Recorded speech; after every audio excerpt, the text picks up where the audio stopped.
We are on. Like a friend of mine said in one of his first streams, are we on? We are on. Yeah, that's it. I will just do the thing again and again and again. That's just me all the time now. And it sounds like I'm thirsty. That's not it. But when I did not mention it, then my colleagues were like, oh, you should probably mention. So that's what I'm doing, trying to be a bit less shy about it. We are live again now to play around with my CI fuzz art failure artifact with GDB from within the OSS fuzz container. I hope this is the right way of putting this.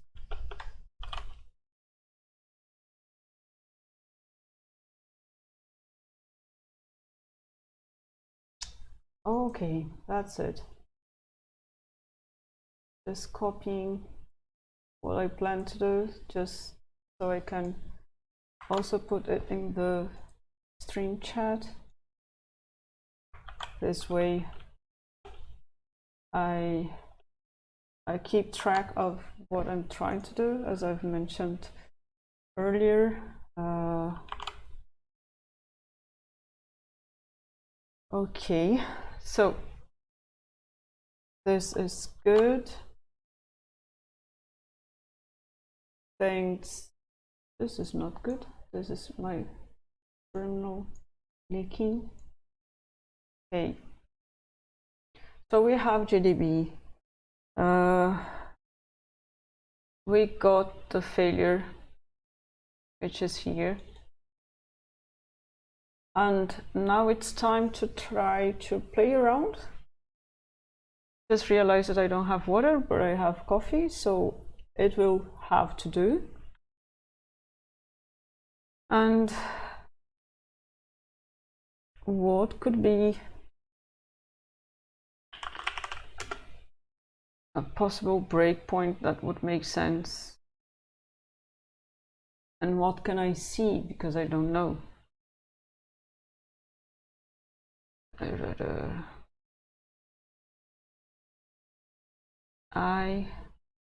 There's a way to jump, and if I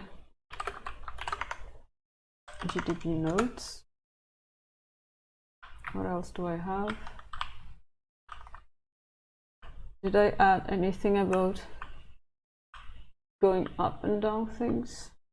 I have not. So to the Google, we want GDB. What is it? GDB move. Wait, what are the? No, that's not the tab that I want. I think I closed it long ago. Move between stack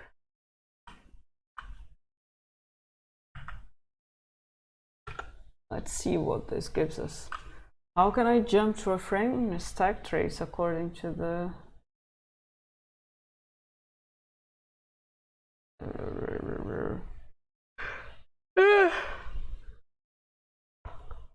I think it's the light killing me.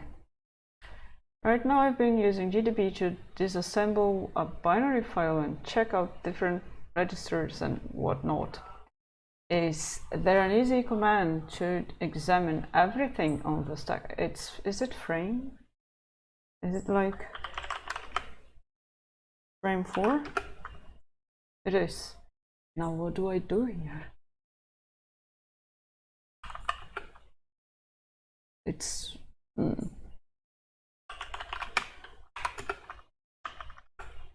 it's the same. I don't know how to explore what's going on there.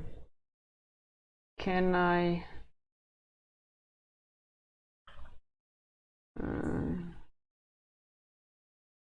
GDB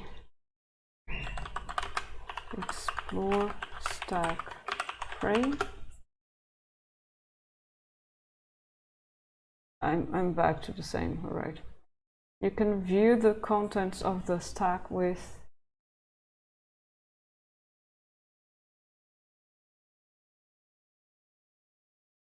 info frame lists general info about the frame. Info args lists arguments to the function. Info locals. Info frame. Let's go back to frame. Oh, that could be good. We have many things that I don't understand. If I try, can I do like info frame 4?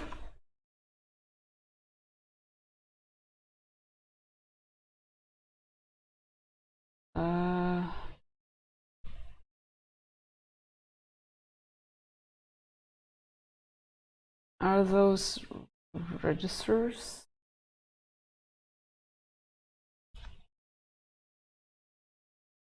Oh, I'm sorry. Info locals. Okay.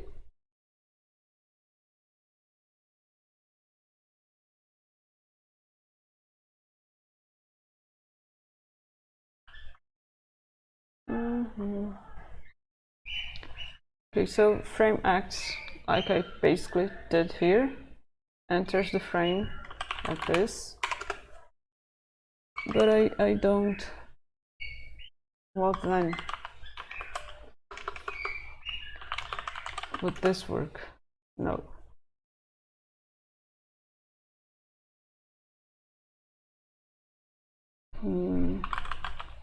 Info frame will give me what I already have.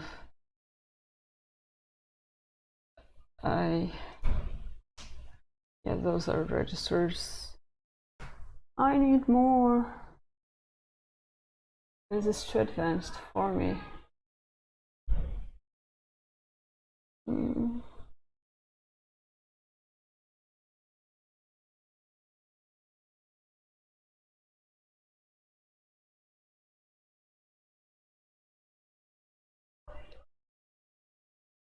Joe is so active after lunch.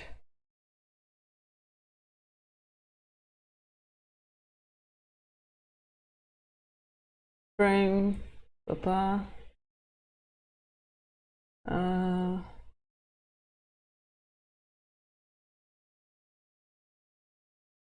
So, excuse me. Address, stack address. Select the frame with the stack address. The stack address for a frame can be seen in the output of info frame. For example, okay.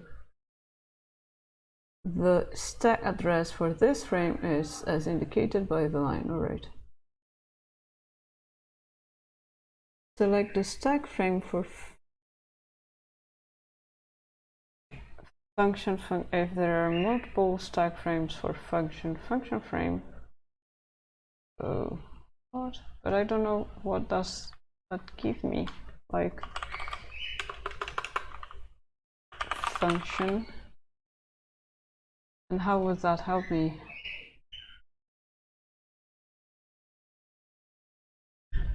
Pretty function. Man move packet alert.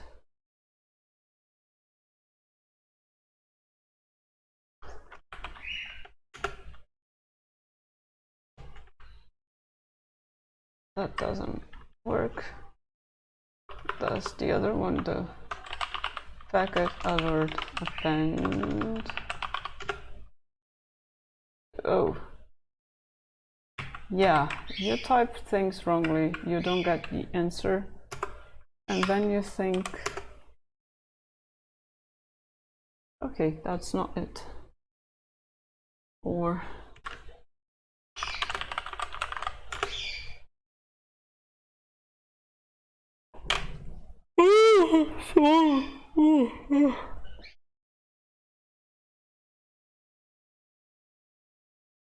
check all calling functions names, compare all calling functions names with regex. Do I have examples?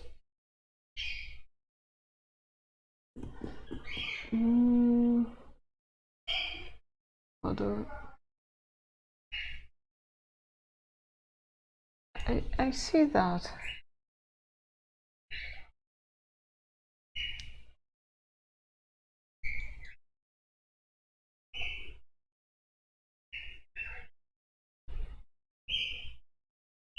Or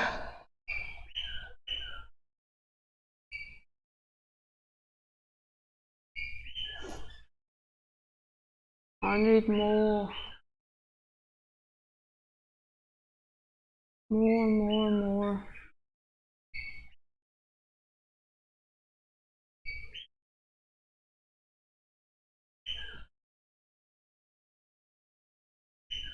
Yes, but I need more.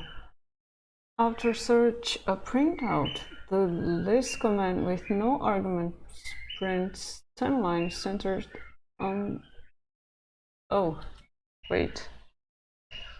That's frame 4. But I did try that. Yeah, it gives me nothing. 10 lines centered on the point of execution of the frame. Maybe if I went up or down.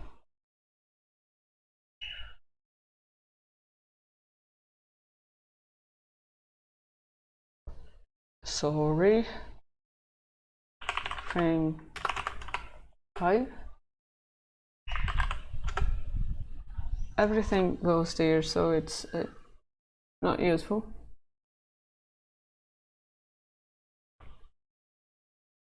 You can also edit the program at the point of execution with your favorite editing program by typing edit. I don't know if this works with Docker and GDB. I think I saw something about it not.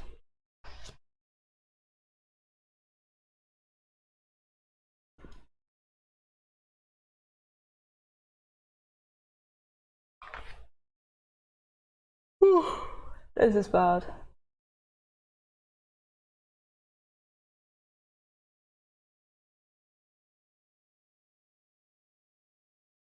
What happens then if I try list packet alert append? Does this work?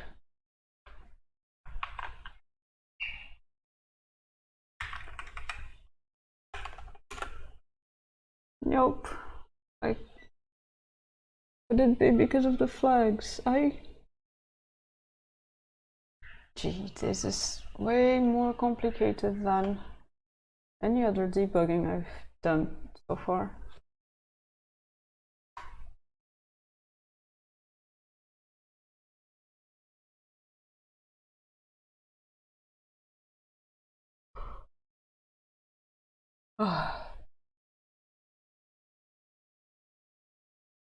Which folder is this?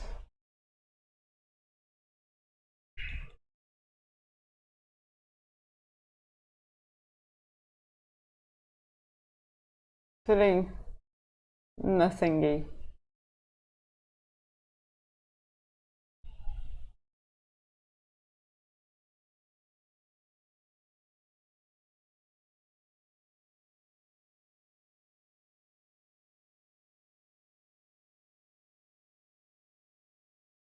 Let's go here, because if I change anything, I'm already in the right branch.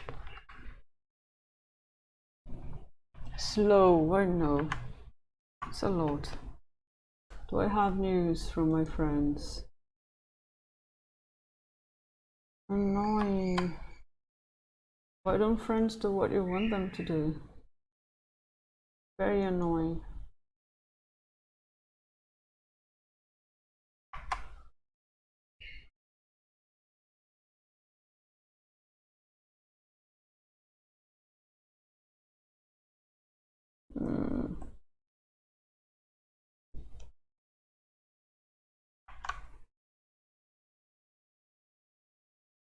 Okay. So let's not do that. No, that's not what I want. That's not the one that I want. Change this. We want to go.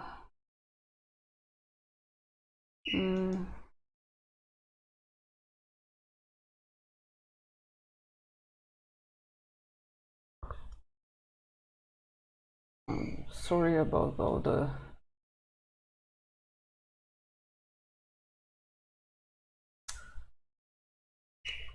yawning.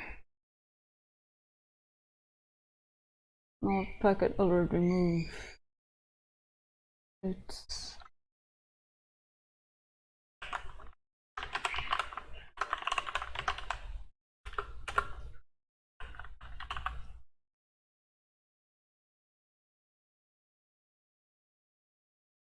here is the problem.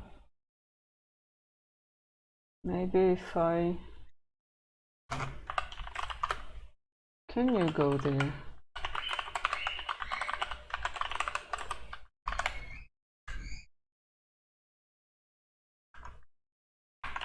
Hmm. 194.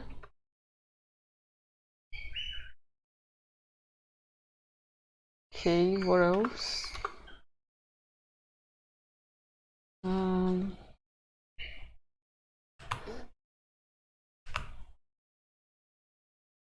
Maybe a 235 to see what I. Yeah, I don't have it. Make breakpoint pending on future shared library load. What does this do?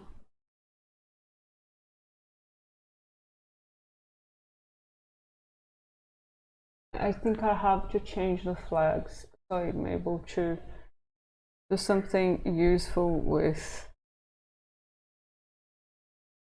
GDB here.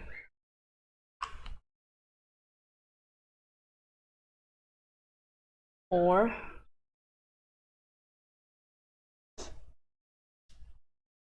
can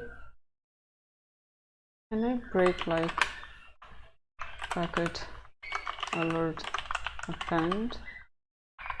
This doesn't make sense.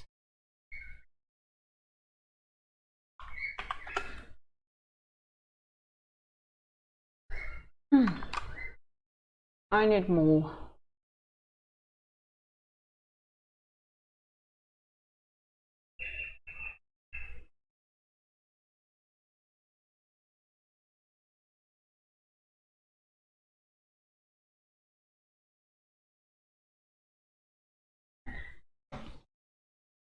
Once you reproduce the bug, you can do the following. Fix issue. I don't know how to.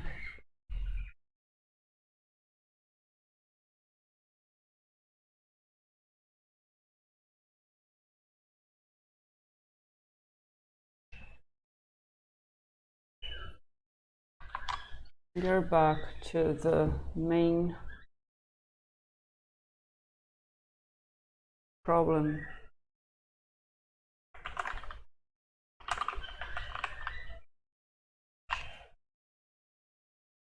That one. Here we have the change.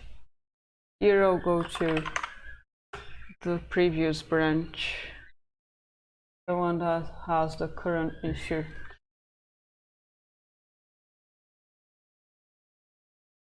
What I could try to do would be to run the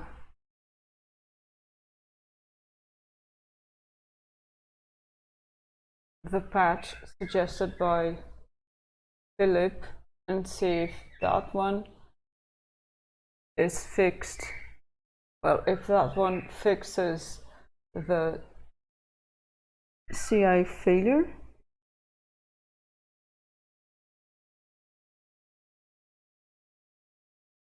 here, not here.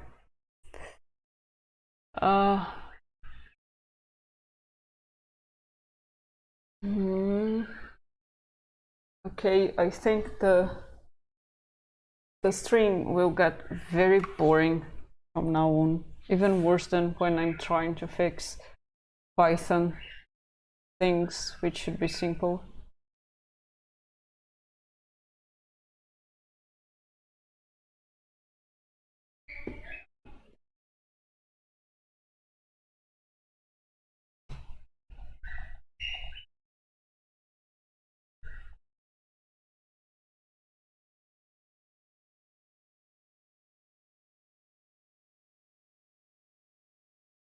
This is the changed version, and that's why we see this discrepancy, because it's already unsigned. That's what Philip asked me to change, one of the things, but this is not going well.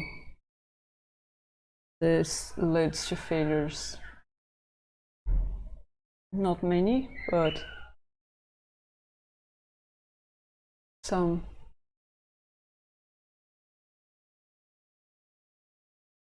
Now, how can I explore what is in the fuzzer? If I go to 8,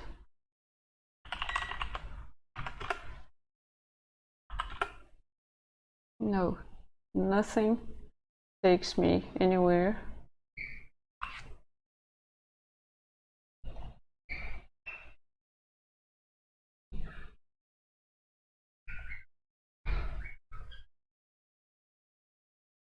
Main frame 11, just raise. Yeah, because it's already finished, failed. So I first have to find the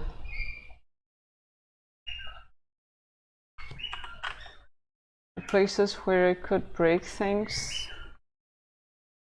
libfuzzer timed out after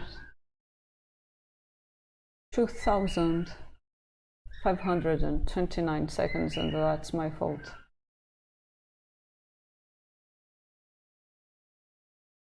I could try to, oh, that's why. Can I like break source suricata, source detect engine alert 194.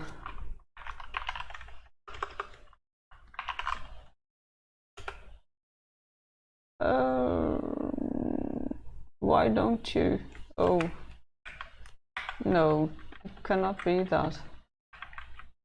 Could it?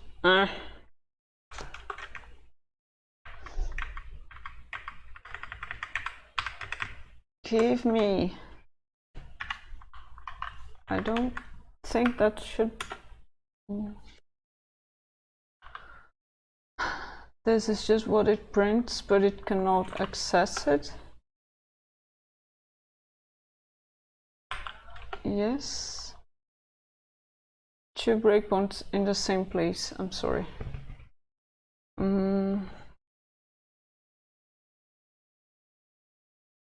The fuzzer loop. What happens if I try to?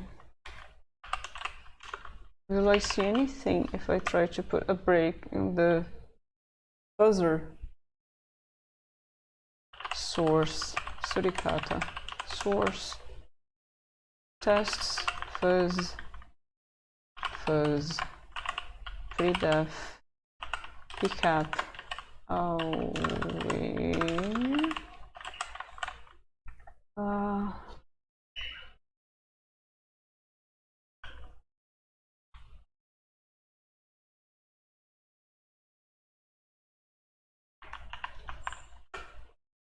Yes. I don't know. Dedupe token. Range stack trace. Okay, that's.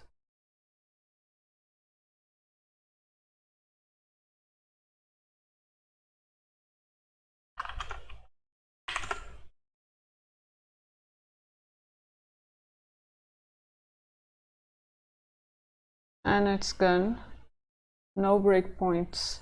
Cold.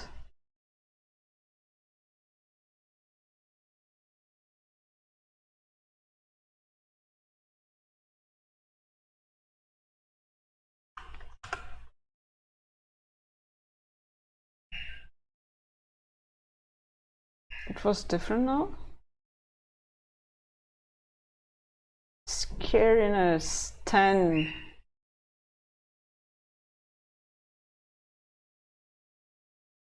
Oh.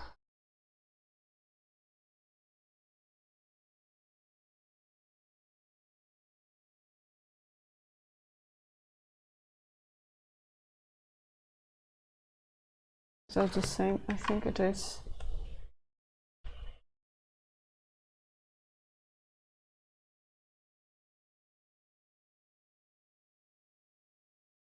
What is this?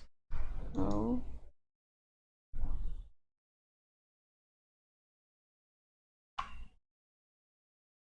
I'm getting frustrated. That's the thing that I do today. Or whenever I try to work with the fuzzers.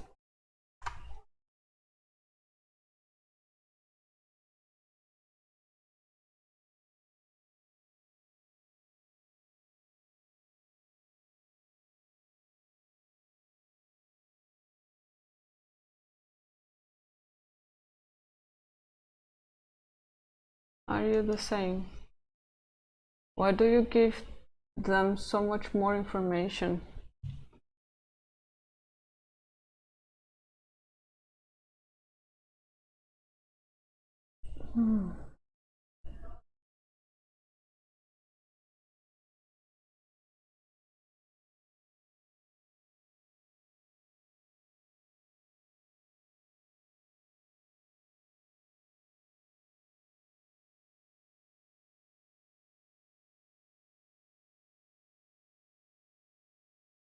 Oh, interesting.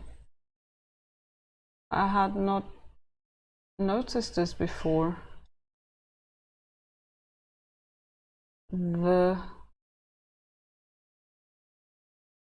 Nice. After they find the bug, they check if the same bug is reproducible on a master, I guess, to check if the patch indeed introduced the bug. That's nice. All right.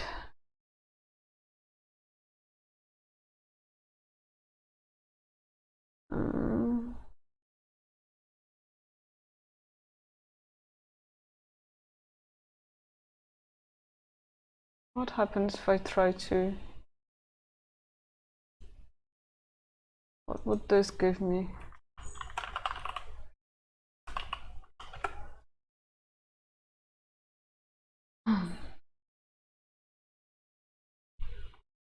I saw something base 64 and I want to see what this gives me. Nothing that I can understand, but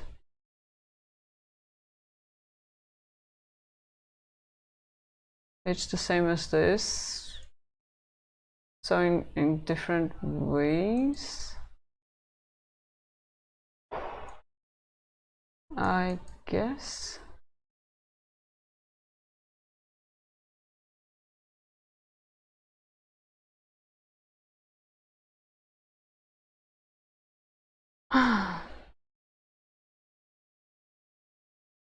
I think those are just different ways of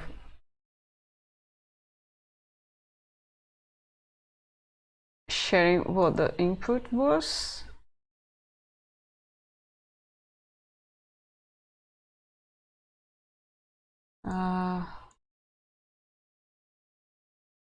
if I change this, what is that?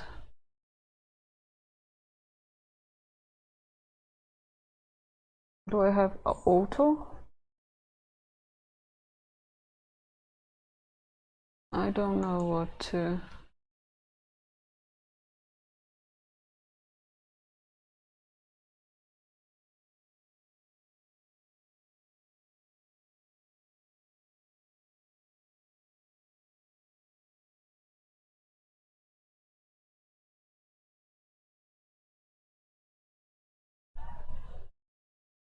I'm very quiet because I have a lot that I want to process now, but I don't really know how. Okay, that's not.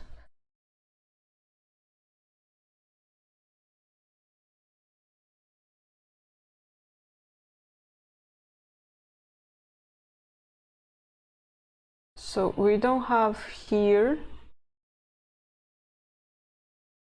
any check to prevent us from going to an index that would not make sense, I guess. Well, we have this. We have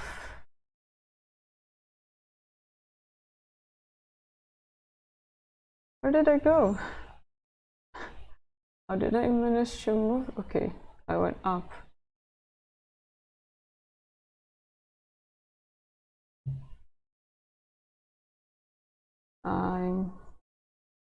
My changes are restricted.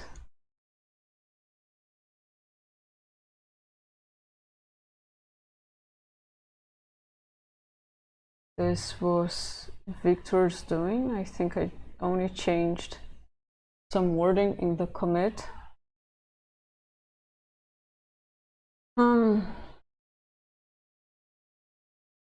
This is also based on changes by Victor and suggestions by Philip that I'm trying to make sense of to fix the bugs that these would introduce. This is for inserting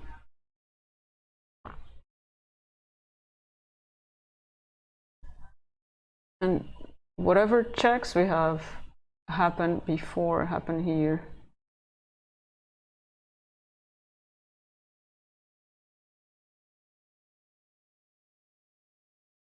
So if by any reason we have a packet alert count bigger than packet alert max, which should not happen, we bug Suri.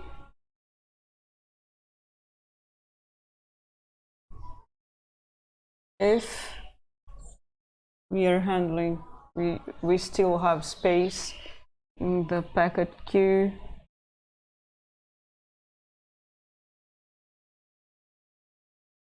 which is demonstrated by this. We check if it's the first case, we just insert. There's nothing to be sorted. If not,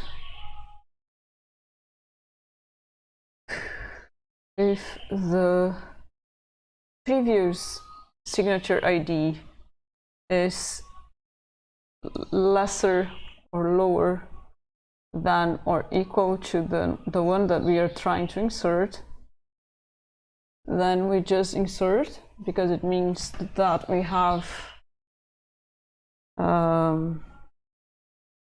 space and the previous ones have a higher priority, so we just insert in the end and the queue is still sorted. If not, then we have to find the correct position to insert it.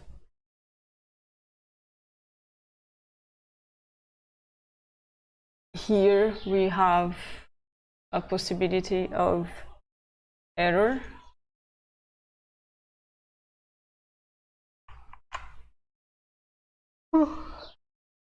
Okay, this is one thing that I would like to know. Where exactly did the error come from? Because we call memmove packet alert queue position here, and we call it here. So there are two possible places. I think that before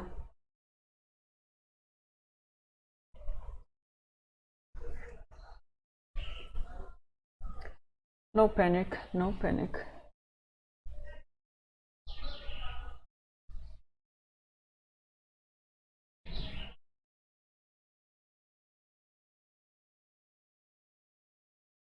I think that before the error was happening here.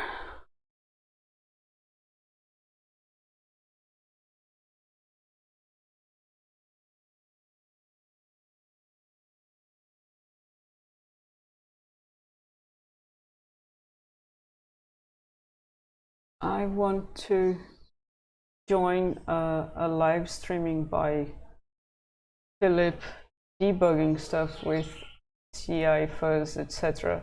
to see how does he go about using GDB, because I'm not managing to do much.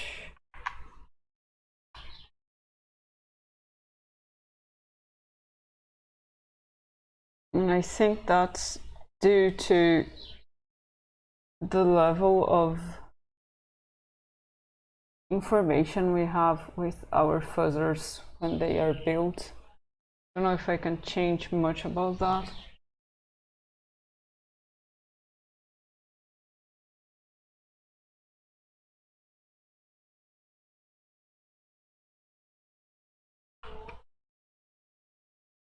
I am inside the container. I have not added valid breakpoints. Yeah, they don't work, so I'll quit. What do I want to do now? I want to source fuzz gap. That's no.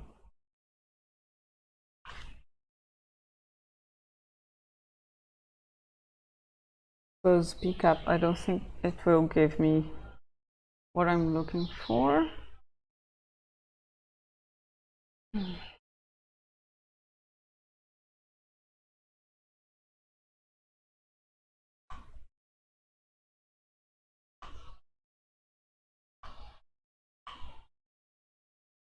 OSS fuzz configure.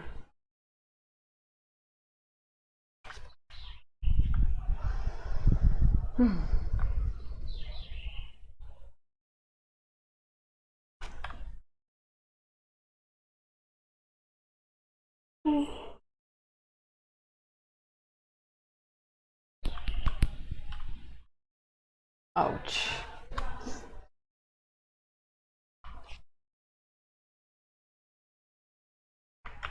I'm wondering if there's anything related with the flags that I passed or that we passed that could help me with what I'm trying to do with the debug points that I want to find.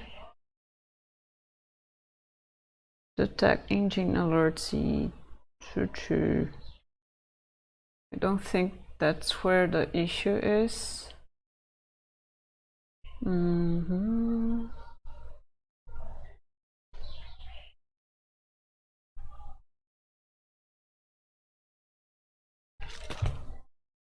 My glasses. I can feel my brain trying to shut down because it's difficult to process what's going on right now.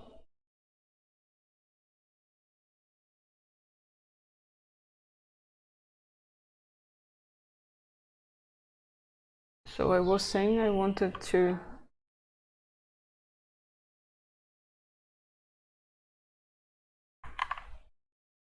there were two things that I was trying to think about. One was the flags, and I left GDB because I wanted to see what do we have that is used in terms of fuzz stuff to check the flags that we have.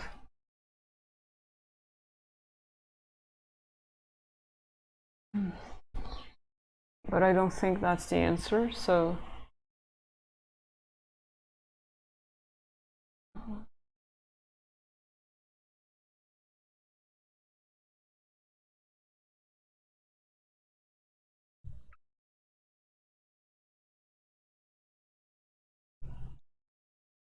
the thing, well, looks more elegant, but also using that.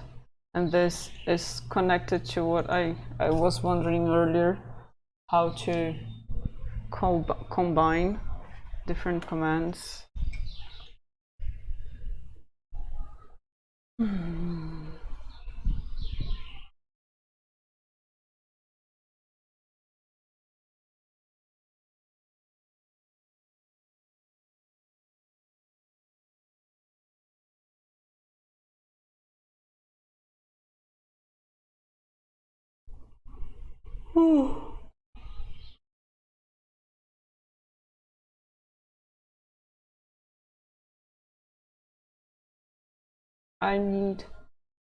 I must study more to be able to get anywhere from here.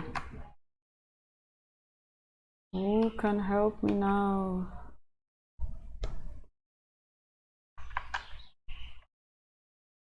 What can I do? I'm just getting distracted.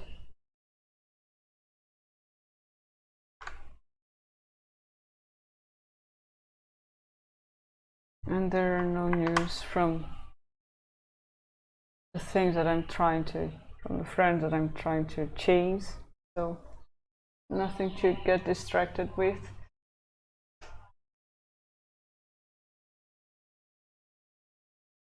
Can I even do something here? Execute callback.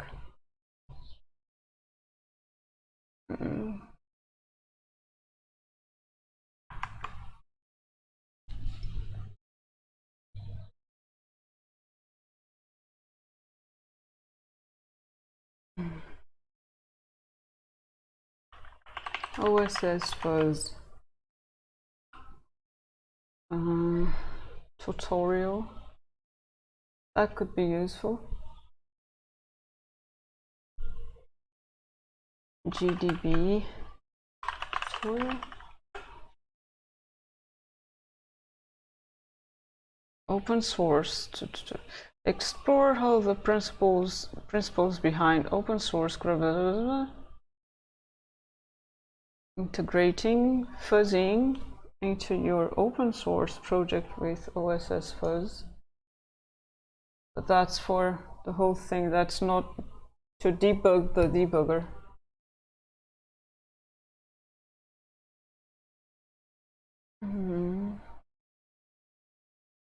Fuzzing floating point code. Trap fuzzer. Hack in the box. Security conference. Fuzz scheduler. Trace module patched application.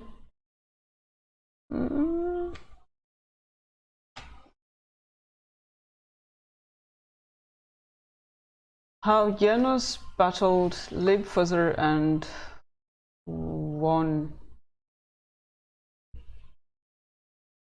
In-depth walkthrough of how to use libfuzzer and OSS fuzz. I had to debug and analyze the crashes. I like this one. Debugging and analyzing crashes sounds just like what I'm trying to do.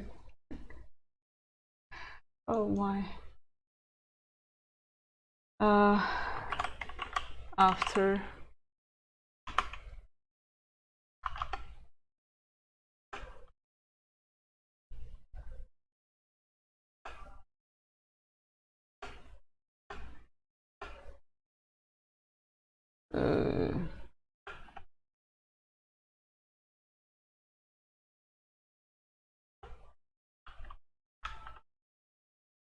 debug.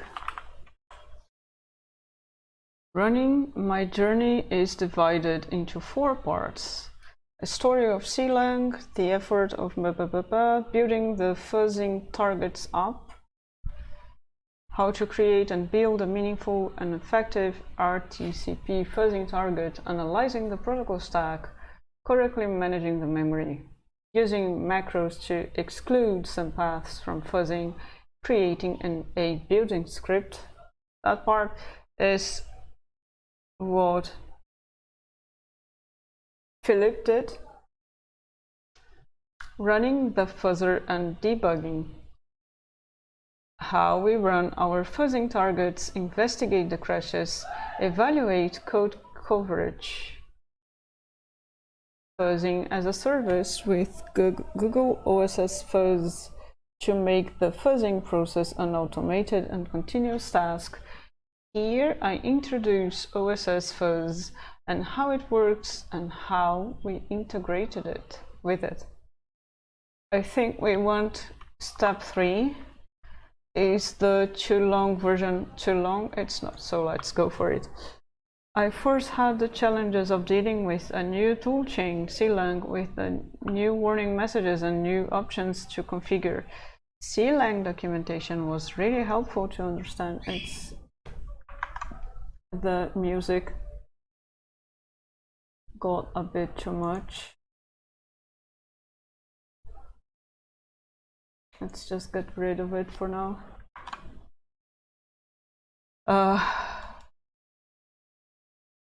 Clang documentation was really helpful to understand how to manage such some flags.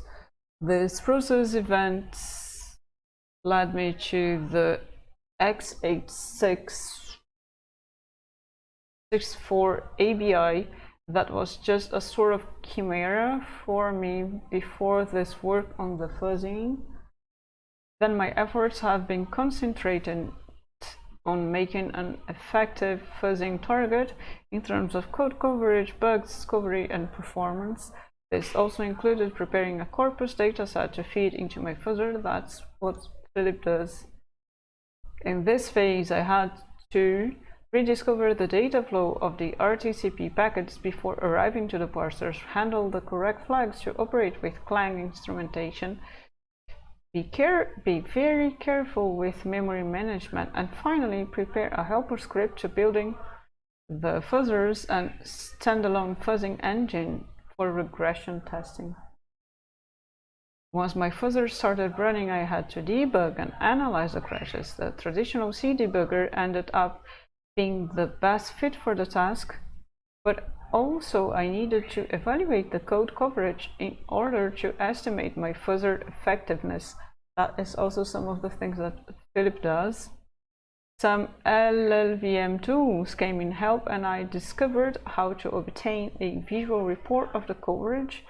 Finally, I think I'll rewatch we had at least 2 presentations related to finding bugs and fuzzing, and I think both were related to fuzzing, Suricata.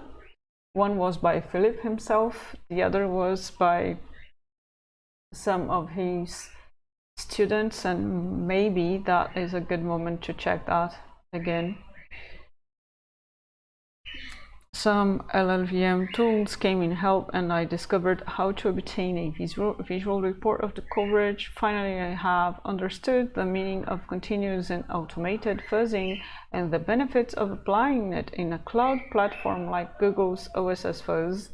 Targeting OSS Fuzz integrations since the beginning, I had to adapt my building script to both local and remote environments. That is one issue that we are sort of facing right now.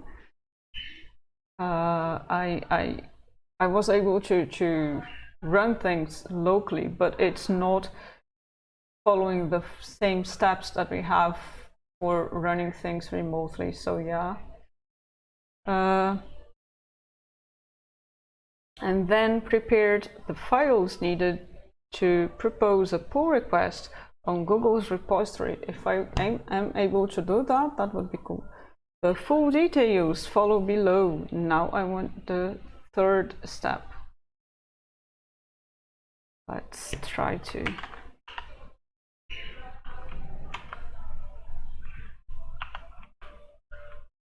Oh, that's it. Where's the rest? Waiting for the pull request. A second look at Jenna's fuzzers build sh. This is one of the places where things don't go as expected if we try to follow the instructions for running things locally by OSS fuzz. That's one of the things that I thought I would have to change. Integrating, enter the OSS fuzz, fuzzing in the cloud. That's fourth, first, third. This is where I think I need more. Will you help me?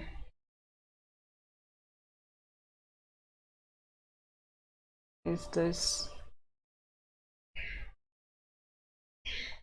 Where am I now? This is. I think this should be read as a whole. But if I am able to go straight to the point, I'll feel better, because I want to have some practical work done before Monday, or before Monday half morning. Running the fuzzer and debugging the code. We crafted a helper script, run sh, to run our fuzzing targets. Its role is to extract the corpora files from the zip archives and then run the fuzzer like the following. If true, then unzip. This gives me an idea, which is I could, or we could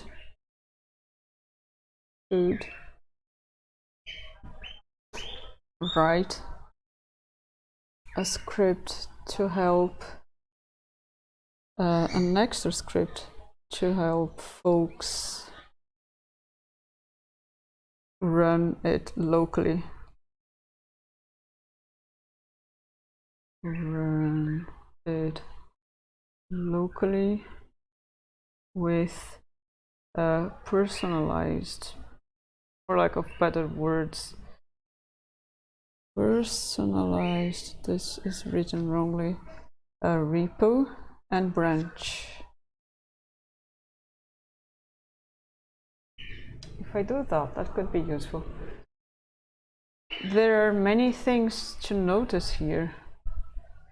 No max len has been specified at command line. We preferred limiting the input size in the fuzzing target in order to keep all the fuzzing logics in the code. Alright.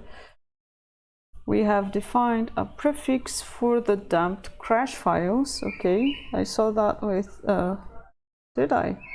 With Philip's things as well, I guess. To help distinguish between different fuzzer files. Alright, cool. We run the target in parallel jobs. We specified two corpus folders. When using more than one folder, the first one will be used to write all coverage. I think I must read Philip's paper. It could help me heaps right now.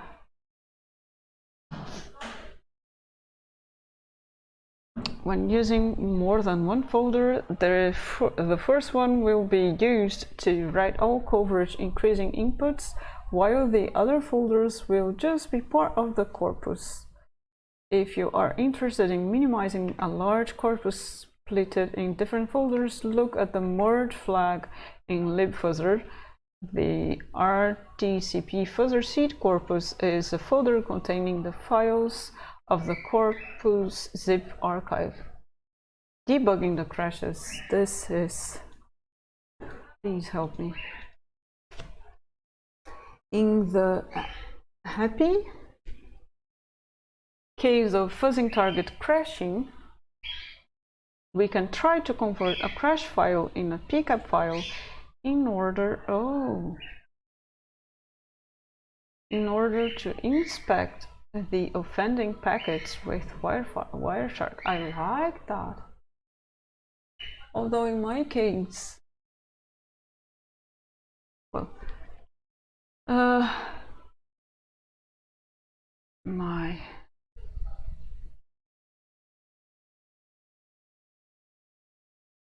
have no idea what I'm reading.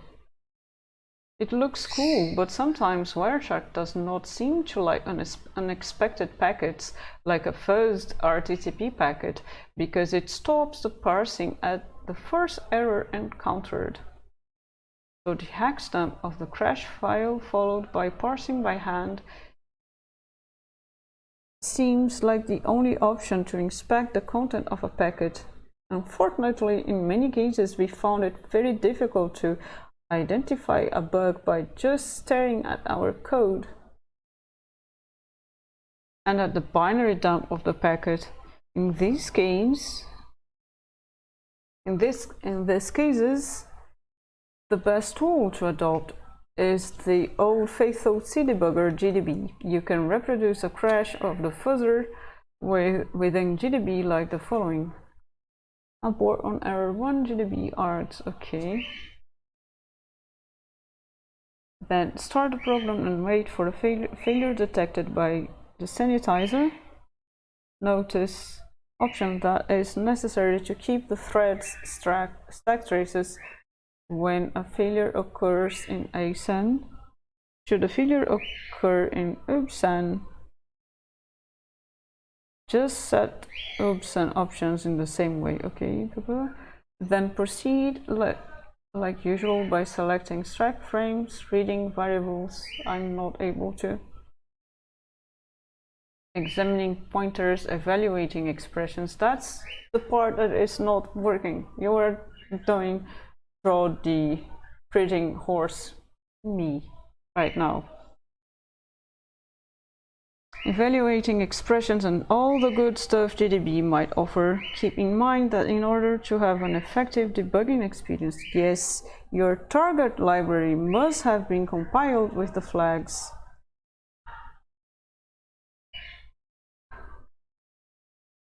Yes, I need those 3.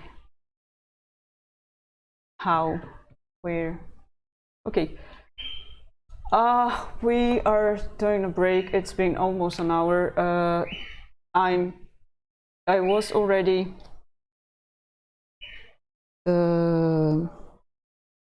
suspecting that maybe the flags that I had were not enough to give me access to what I need, and I'm guessing this is what is going on. And in the next session, we will try to figure out how were our fuzz targets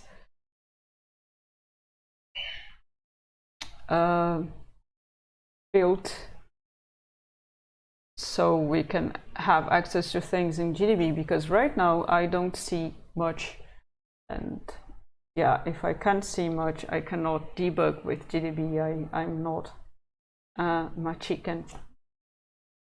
Right, that was it. Feelings of frustration, yes.